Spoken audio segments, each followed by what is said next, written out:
KSC presence. This guy was sick of getting stuck in traffic, so he created an insane car to take to the skies. You press the gas pedal. You roll forward a few inches. You brake. You stop. You wait. Time passes. You gaze through the windshield. Gridlock, with no end in sight, more time passes. You check the clock. A gap opens. You roll forward a few inches. Brake, stop and wait. Being stuck in traffic is something every driver experiences. The boredom. The tedium. The annoyance. Especially when you need to get somewhere.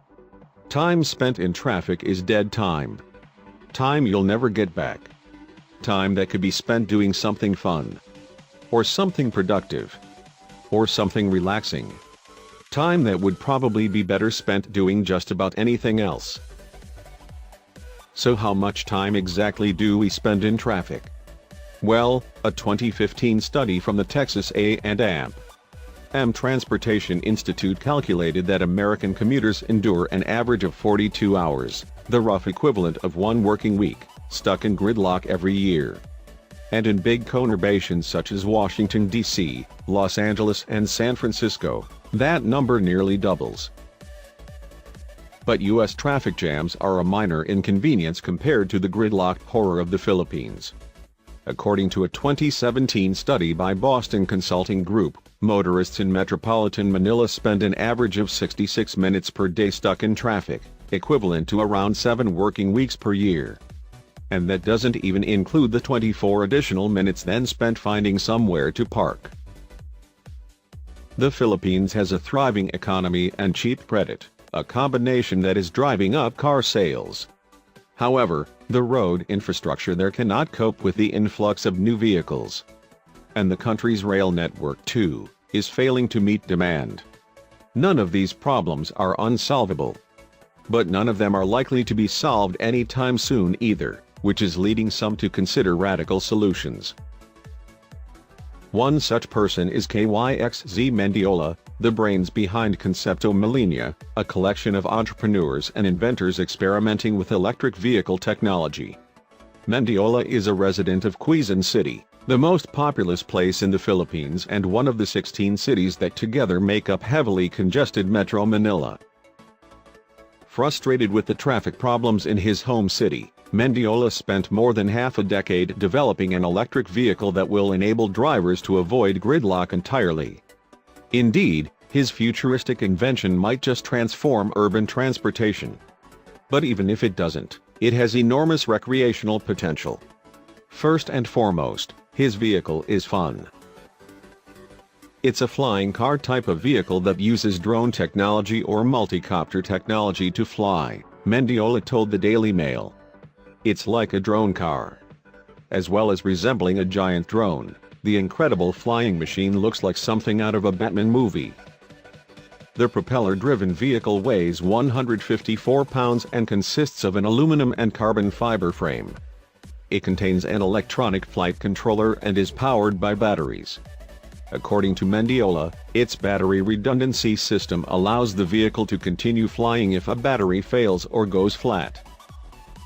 Earlier prototypes of the vehicle included a hoverboard piloted using a remote control, but this was ditched in favor of the nifty single-seat drone design. I wanted it to be a sports car, a flying Lamborghini, maybe, said Mendiola. The design was a trial and error process. Some materials burned up on use. Other materials didn't quite work. After a few setbacks, Mendiola finally conducted his first test flight in September 2018. We've been having bad weather, so it took us a while after our deadline before we can finally show it to our followers, he explained. But after 2 months of tuning, here it is. I hope everyone will give this vehicle a positive reaction. This was only a dream for us 5 years ago. And after posting a video of the test flight on his YouTube page, Mendiola was heaped with praise from commenters. Just one look at this tells me we are getting very close to realizing ownership of a flying car, wrote David Howe. However, the vehicle wasn't without its critics either. Don't fly higher than you want to fall. Just a thought, wrote Don Barry. Please stop with the flying car flying boat.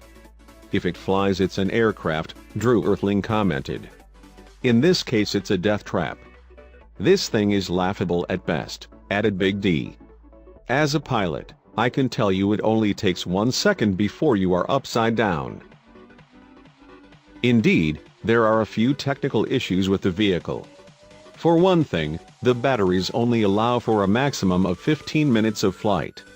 And it takes more than 2 hours to recharge them. In addition, the craft has no wheels, so technically it isn't a flying car at all. And, of course, you can't drive it on roads.